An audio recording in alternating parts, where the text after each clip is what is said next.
বাংলার পদ্মা। এই বাংলার পদ্মার তীরে হিমায়তপুরে ঘোর কলিকালে আবির্ভূত হলেন আমাদের প্রিয় পরম শ্রী শ্রী ঠাকুর অনুকূলচন্দ্র।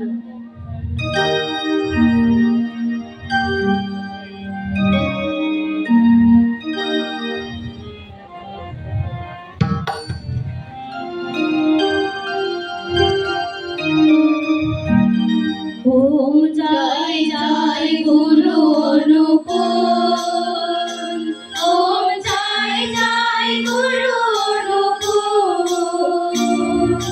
পঞ্চ প্রদীপ সাজিয়ে সুগন্ধি ধূপে জ্বালিয়ে করি গো তোমায় আরতি। প্রভু দাও তুমি দীপ জ্যোতি।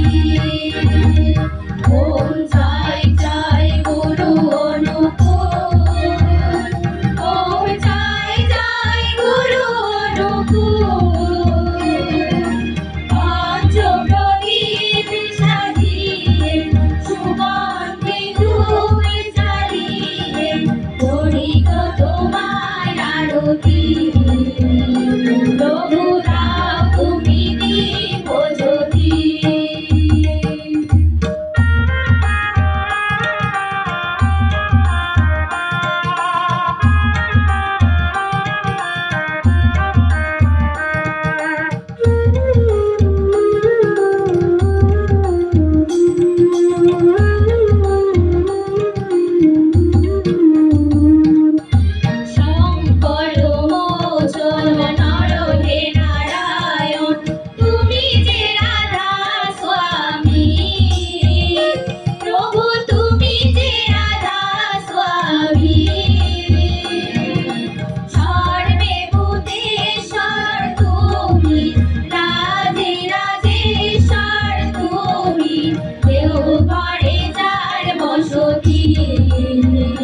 প্রভু দাও তুমি দীপ জ্যোতি।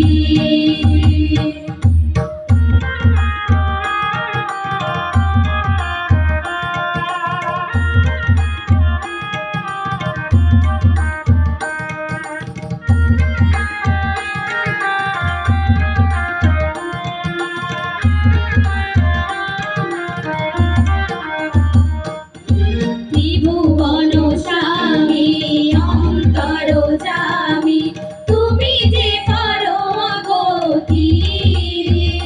প্রভু তুমি যে পরম গতি।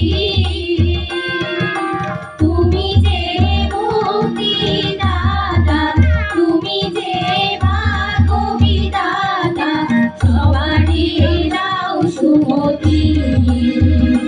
প্রভু দাও তুমি দীপ জ্যোতি।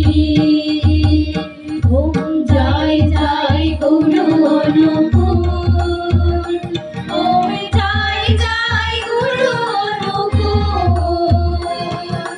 পঞ্চ প্রদীপ সাজিয়ে সুগন্ধি ধূপে জ্বালিয়ে করি গো তোমায় আরতি।